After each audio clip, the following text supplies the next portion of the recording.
Bagaimana Ibu Bapak Saudara-saudara? Kiranya hari ini dalam keadaan sehat dan Tuhan selalu menyertai kita. Mari kita berdoa sebelum kita melakukan pembacaan firman. Allah Bapa kami yang di surga, kami naikkan syukur ya Tuhan untuk kemuliaan nama-Mu. Hari ini kami kembali ya Tuhan untuk mendengarkan membaca firman-Mu yang menjadi rujukan kami untuk melakukan kehidupan, menjalani kehidupan yang Tuhan anugerahkan. Biarlah Roh Kudus pun menolong kami. Dalam nama Yesus kami bersyukur. Amin. Saudara-saudara sekalian, renungan kita di hari Kamis kali ini bertajuk kuasa dan kekuatan Tuhan. Teks bacaan diambil dari Yeremia 32 ayat 17. Terjemahan baru Lembaga Alkitab Indonesia demikian menuturkannya. Tuhan Allah, sesungguhnya Engkaulah yang telah menjadikan langit dan bumi. Dengan kekuatan-Mu yang besar dan dengan tangan-Mu yang terentang, tidak suatu apapun yang mustahil untuknya. Saudara-saudara, kekuatan dan kuasa Tuhan amat luar biasa.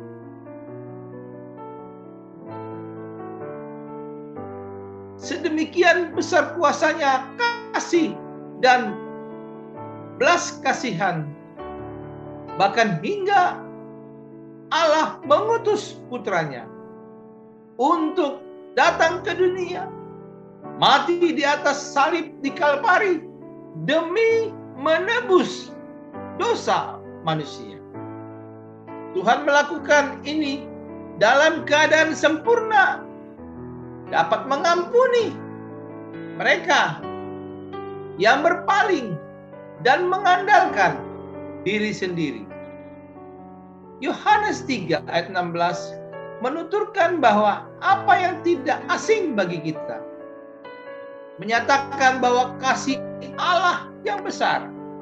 Karena begitu besar kasih Allah akan dunia ini sehingga Ia telah mengaruniakan anaknya yang tunggal, supaya setiap orang yang percaya kepadanya tidak binasa, melainkan beroleh hidup yang kekal. Saudara-saudara, kasih Allah bukan hanya diperuntukkan bagi orang baik. Karena memang tidak ada orang yang benar-benar baik, melainkan bagi kita orang yang jatuh dan berdosa, tak elok dan yang memberontak, seperti surat Roma 3 ayat 10-23. Dan Tuhan memilih untuk mencurahkan kasih-Nya bagi kita. Roma 5 ayat 6-10. Dari sinilah kita melihat bahwa Allah kita benar-benarlah Allah yang maha kuasa dan kekuatannya tak berubah. Kuasanya tak terbatas, kekal selama-lamanya, baik dalam kemuliaan, belas kasih, dan kekudusan.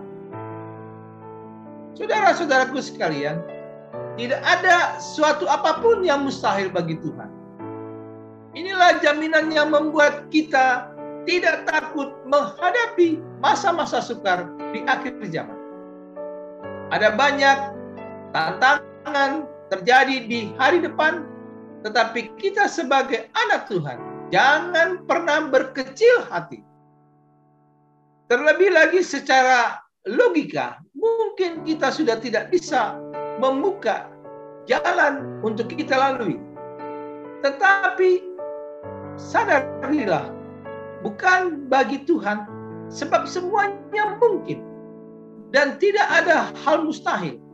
Apapun realita hidup yang kita jalani, tidak akan mempengaruhi kedahsyatan Tuhan untuk memulihkan dan membuka jalan atas masalah itu. Karena itu saudara-saudara, renungan kita hari ini mengingatkan yang pertama bahwa ada kuasa Tuhan. Tuhan yang kita sembah adalah Tuhan yang punya kuasa menciptakan langit dan bumi. Kalau langit dan bumi dalam kekuasaannya, apalagi dengan masalah kita di dunia ini. Jadi Tuhan akan membuat mujizat dengan kuasanya. Bagian kita adalah percaya saja. Makin percaya kepada Tuhan, makin menggerakkan kuasa Tuhan untuk menggeserkan persoalan hidup bagi kita. Kedua, renungan kita hari ini adalah memberi pesan bagaimana kekuatan Tuhan. Jika Tuhan berpihak pada kita, maka siapa lawan kita? Saudara-saudaraku, tidak ada kekuatan masalah yang bisa menghancurkan kita selama kekuatan Tuhan menjagai kita. Karena itu perlu kita percaya kepada kekuatan. Yang ketiga, pesan renungan ini adalah tangannya terbuka. Tangan Tuhan selalu terukur dan terbuka menolong setiap saat. Dan bahkan Dia memperkenankan masalah pandemi ini yang belum berakhir, tetapi tangannya selalu terbuka, memegang, menjagai kita erat-erat. Tidak ada yang bisa merampas hidup kita dari tangan Tuhan yang kuat. Bahkan tangan Tuhan yang kuat adalah menolong kita dalam proses kehidupan yang kita jalani. Dan disinilah kita harus percaya dengan tangan Tuhan. Saudara-saudaraku, Tuhan kita amat luar biasa, mampu melakukan segala sesuatu, dan tak ada yang mustahil bagi Tuhan.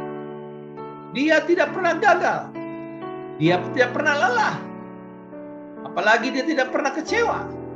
Meskipun demikian, Tuhan selalu rindu untuk menjadikan kekuatannya dalam kehidupan. Karena itu mari kita jalani hidup ini dengan mengandalkan kuatan Tuhan dan kuasa Tuhan. Selamat berkarya bagi kita hari ini. Tuhan Yesus menolong kita. Mari kita berdoa. Kami bersyukur dan berterima kasih ya Tuhan. Hari ini biarlah kami boleh percaya dengan kekuatan dan tangan Tuhan yang menopang, menolong hidup kami. Terpuji nama-Mu Tuhan. Dalam nama Yesus kami naikkan syukur. Amin. Seorang yang taat pada Tuhan bukan berarti tidak ada kekurangan. Seorang yang tekun berdoa bukan berarti tidak mengalami masa-masa sulit. Tapi orang tersebut akan mengalami penyertaan Tuhan. Biarlah Tuhan yang berdaulat sepenuhnya atas hidup kita. Karena Tuhan tahu waktu yang tepat dan memberikan yang terbaik.